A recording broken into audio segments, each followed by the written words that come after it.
முரளி உள்ளே வராரு. ராகாவோட சித்தப்பா கூட்டிகிட்டு வராரு. கூட்டிகிட்டு வந்தோடனே அப்படியே பார்க்குறாங்க. அஞ்சலி பார்த்தோன்னே பயங்கர சந்தோஷத்தோடு அப்படியே ஓடி போய் பேசுறதுக்காக கையை பிடிக்கிறாங்க.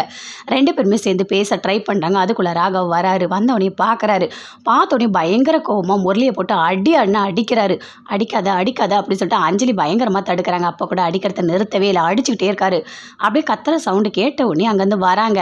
அபியும் வராங்க, அனு எல்லாருமே வராங்க. வந்தோடனே முரளியை பார்க்குறாங்க. அபி பார்த்தோன்னே பயங்கரமாக ஷாக் ஆகுறாங்க. இவர் என்ன பண்ணுறாரு இங்கே அப்படின்னு சொல்லிட்டு அப்படியே பார்க்குறாங்க. எதுக்காக அடிக்கிற ராகவ், எதுக்காக அடிக்கிற, நீ அடிக்கிறத நிறுத்து அப்படின்னு சொல்லிட்டு பாட்டி சொல்கிறாங்க. எதுக்காக அடித்த நீ பண்ணதெல்லாம் தப்பு தானே, என்னதான் இருந்தாலும் அக்காவோட வீட்டுக்காரு, நீ எப்படி அடிப்ப அப்படின்னு சொல்லிட்டு பாட்டி கேட்குறாங்க. ஆமாம் ராகவ், நீ பண்ணது என்னதான் இருந்தாலும் தப்பு, எதுக்காக அவர் அடித்த அப்படின்னு சொல்லிட்டு அஞ்சலியும் கோவப்படுறாங்க. அதுக்கு ராகவ் சொல்கிறாரு, இல்லை இவ்வளோ நாள் உன்னை விட்டுட்டு போனது எங்களுக்கு எவ்வளோ கஷ்டமாக இருந்தது தெரியுமா, அதுவும் அக்கா நீ மாசமாக இருக்க, உன்னை விட்டுட்டு போனால் எங்களுக்கு கஷ்டமாக இருக்காதா, அதனால தான் நான் அடித்தேன் அப்படின்னு ராகவ் சொல்கிறாரு. ஆனால் மனசுக்குள்ளே நினைக்கிறாரு, நீ அபியோட ஓடி போகணுன்னு தானே நினச்ச, அதுவும் என் அக்காவை விட்டுட்டு, தங்கமான என் அக்காவை விட்டுட்டு ஓடி போகணுன்னு நினச்ச இல்லை, உனக்கு அதனால தான் இவ்வளோ அடியும் விழுந்தது, ஆனால் நீ மாட்டுவ, உனக்கு தனியாக இருக்குது, அக்கா எதிர்க்க உனக்கு எதுவுமே பண்ண முடியாது அப்படின்னு சொல்லிட்டு ராகவ் மனசுக்குள்ளேயே பயங்கர கோவமாக இருக்கார். அங்கேருந்து அபி வராங்க. வந்தவொடனே எல்லாமே தெரிஞ்சுக்கிறாங்க. ஓ, அஞ்சலியோட வீட்டுக்கார் தான் முரளியா அப்படின்னு சொல்லிட்டு அதை கேட்டோன்னே அணுவும் பயங்கரமாக ஷாக் ஆகுறாங்க.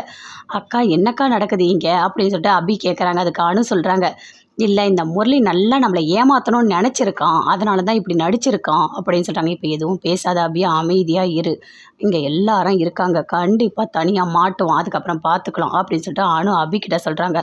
ஆமாக்கா, எனக்கு என்னால் தாங்கவே முடியல, எப்படிலாம் நடிச்சு என்னை ஏமாத்தின தெரியுமா, என்னை கல்யாணம் பண்ணிக்கணும், நீ தான் எனக்கு எல்லாமே அப்படின்னு சொல்லிட்டு எனக்கு கல்யாணம் ஆனவனையே கூட வந்து பின்னாடியே வா ஓடி போயிடலான்னு கூப்பிட்டான், எவ்வளோ பண்ணியிருக்கான் அவன் அப்படின்னு சொல்லிட்டு அவங்க ஒரு பக்கம் பயங்கரமாக ஃபீல் பண்ணிகிட்டு இருக்காங்க. அபி அஞ்சலி சொல்கிறாங்க, என்னங்க ரொம்ப வலிக்குதா அப்படின்னு சொல்லிட்டு கேட்குறாங்க. அப்படியே அமைதியாக இருக்கார், எதுவுமே பேசவே இல்லை. சரி வாங்க நம்ம உள்ளே போகலாம் அப்படின்னு சொல்லிட்டு அஞ்சலி உள்ளே கூட்டிகிட்டு போகிறாங்க.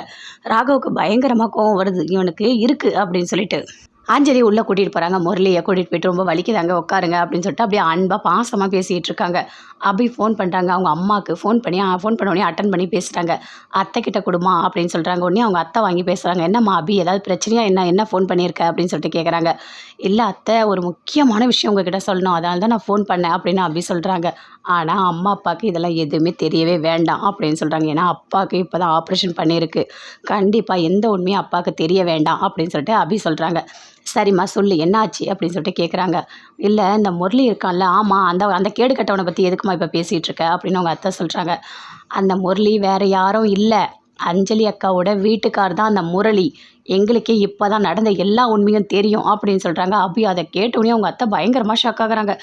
அடப்பாவி, இப்படியா பண்ணியிருக்கான், அந்த பொண்ணோட வீட்டுக்காரனா, தங்கமான பொண்ணு அது, அந்த பொண்ணோட வீட்டுக்காரனா இப்படி பண்ணுறான் அப்படின்னு சொல்லிட்டு பயங்கரமாக அவங்களும் கோவப்படுறாங்க. நல்ல வேளை அபி, உன்னோட வாழ்க்கை தப்பிச்சுது, இல்லைனா என்ன ஆகிருக்கும், நினச்சா கூட இந்த வாழ்க்கையை நம்ம சரி பண்ண முடியாது, எவ்வளோ பெரிய கஷ்டம், ஐயோ கடவுளே, ஆனால் அவன் தனியாக மாட்டட்டும், அவனுக்கு இருக்குது, அவனை என்ன பண்ணுறான் பாரு அப்படின்னு அவங்க அத்தை சொல்கிறாங்க.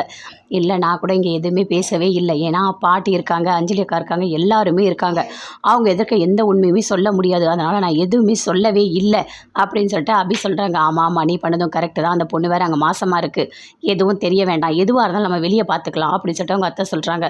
எனக்கு ரொம்ப கஷ்டமாக இருக்கனால தாங்கவே முடியல அப்படின்னு சொல்லிட்டு அபி பயங்கரமாக ஃபீல் பண்ணுறாங்க. பின்ன இப்படி ஏமாத்த பார்த்துருக்கானே, அவனை நேரில் பார்த்தா அப்படி தான் இருக்கும், சரி நீ கவலைப்படாத சரியா, நீ எதுவுமே சொல்லாத அப்படின்னு சொல்லிட்டு ஃபோனை கட் பண்ணுறாங்க.